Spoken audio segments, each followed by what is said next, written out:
It took me 3 series to realise it was popular. Lizzo used to say in makeup, "Oh, you don't know, do you?" I said, "No, I just come to work, have fun, try and learn something, go home."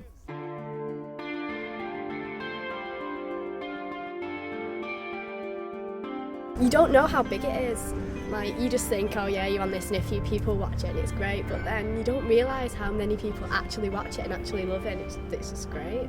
Having money changes things. People look up to me now. Well done, Dad. Worked out that people pay attention when they think you've got cash. What about the one when you realise that every action has a consequence? Fucking hell, it's like being interrogated by the inventor of Scrabble. I get clocked more if my hair's longer now because it's grown, but I think if it was shorter, I do tend to disappear. I've never had a problem with it up until now, really. People have never clocked it, but if it's clear to me that the word iconic has been used about him, and I think he is in some ways, that because he does represent this common man thing that's come up. We now have, I think it's 20 to 22 regular characters, which is quite an increase than we had a couple of years ago. And it's finding where you make those characters interact. And those are the sort of things that get really interesting for us, of just pairing them off and seeing what happens when you start jumbling up all these characters and making them meet. And with 22 characters, you've got a lot of permutations. Watching the Maguires come into it and watching some of the storylines that they've produced, you know, like watching it in the editing room and that, and seeing what they've put together cracks me up. They're great highlights. And, you know, watching people come and go and how the people have progressed as actors and how the story's progressed, it's all been pretty cool. So there's been, you know, it's all been positive. It's all been funny. £3,000, Mr. Threlfall's wages per 10 minutes. Mimi's married to Paddy. When we first came into the show, we were almost kind of comedic pantomime. And with the last series and this series that we're currently shooting, we've become much more less kind of 1 or 2 dimensional. I'm very different to Paddy, so I do have to find him. I mean, he's not something that I would aspire to be. Where is he? I don't know anything, Paddy! Tell me what to know. I don't know anything! He's a man of his mid-40s coming to terms with life and all the mistakes he's made in his life. He's probably subconsciously rather than consciously trying to change and be a better father. It's been suggested, you know, that by a lot of people in the media, you know, perhaps we're being patronising, and I think that's utter bollocks. As crass and gross as our characters can appear, there's such great depth and kind of momentum to them. And I'm not about to say how like Frank I am. Well, clearly I am, because I play him. Otherwise, that would be psychotic.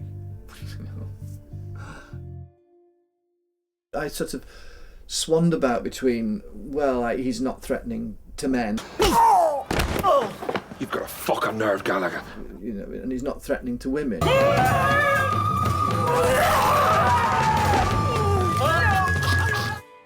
But in the end, I came round to the idea that I think people love him because I'm playing him, and I'm really, really nice. David Threlfall obviously plays Frank Gallagher, and I think he's the lifeblood of the series. The beauty of David being a director and an actor is he comes from an actor's perspective with you. I kind of feel every time I work with him I'm getting an acting lesson.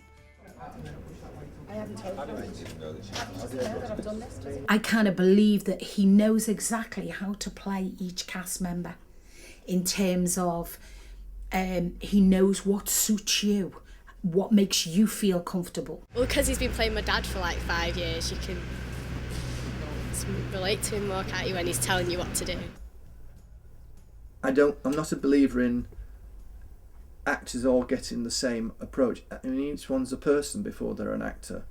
So you need to understand what Rebecca Ryan might need at one moment. You can't do it at the same time as, you know, Tina Malone, who plays Mimi. So, you think, I'll give her time or I'll give him time. I'll go in now and say, you know what, it's not happening this, I'm not getting what that. You got to choose the moment, knowing, and that's the beauty of being on a long runner, as it were, because you do get to know each other a bit, and everyone's very amenable to it. And also I was extremely concerned that one minute I'm on stage on set as Frank, and the next minute I'm I'm their directing colleagues, and they've been fantastic about it. Don't want him to get too big a head, but he's an inspiration, actually. He is, he's obviously a true actor's director because he is a great actor. And he's acted for years, both theatre and television and film. So what he does with me, which is fantastic, and it's a real compliment, but at the same time it's quite scary, is he lets me get away with nothing because he knows every trick in the book. He wants the favour. Am I going to have to bend over backwards or forwards for it? You're putting 4 in. That's what I'm... No. Is that the right answer?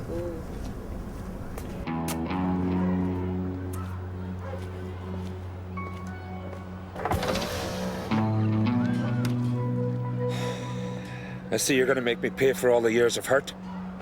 Who wants the favour? And am I going to have to bend over backwards or forwards?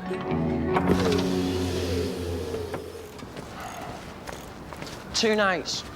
2 nights I turned my back. Yeah, cheers for returning my calls. I was in jail. It's not a competition, Ian. My character is Ian Gallagher. He's part of the Gallagher family. Ian kisses fellas because he's a homosexual, and he can be moody, he can be grumpy, he likes to get on it, and he likes to tell his brothers what to do. Well, getting up in the mornings, you know, probably one of the biggest challenges, and, you know, coming into work and having to work with all them, you know, different people, it can be a real pain in the backside.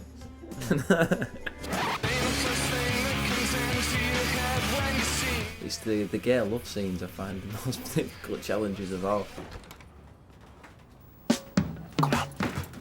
And putting up with Johnny and Elliot as my little brothers, they're pretty big challenges.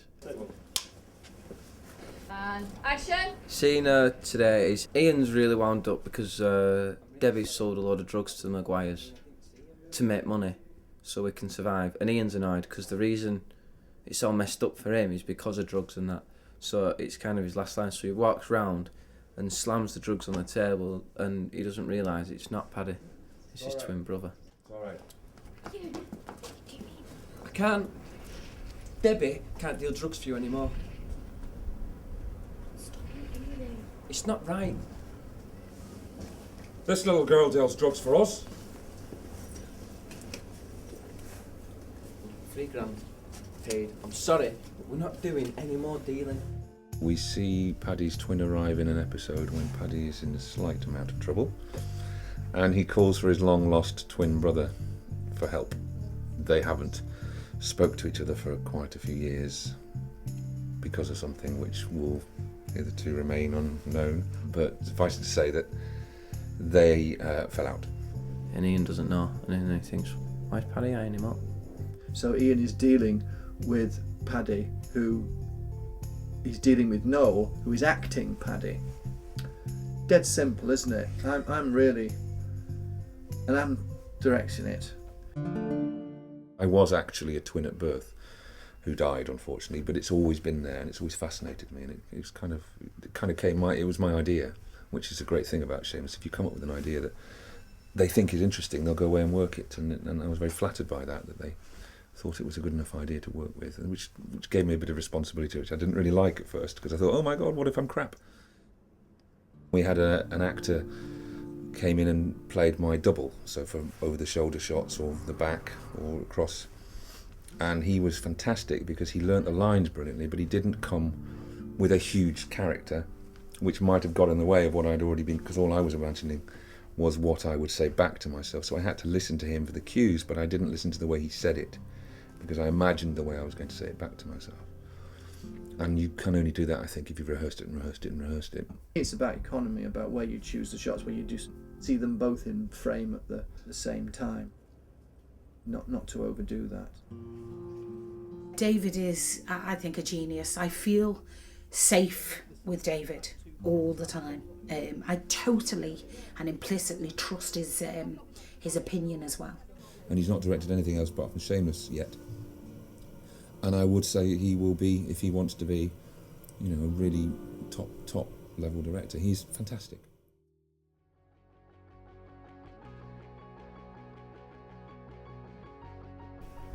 you want the truth? It's dodgy. Oh, it's been great. Can you not? No, we've all complained about him doing it, but you know, because he plays Frank Gallagher and he's, you know, the main focus of the point. He gets to do what he wants. Egomaniac, and he won't talk to you offset. You're not allowed to look in his eye line or talk to him unless he talks to you. I wouldn't have chosen him, to be honest. You know, he's an actor, so he thinks he can do it better than you. Well, we have meetings about him, cast meetings, private ones, to see if we can get rid of him. So we all just really do our own thing and let him think that, you know, we're listening to him. This is off the record, but he doesn't. All he eats is crap. Can't understand what he's saying. He slurs his words. And I was surprised myself that I was so schizophrenic. It's dreadful working with him. And also, I really like coming to work. I really love the people I work with. I really do, and I know they love me.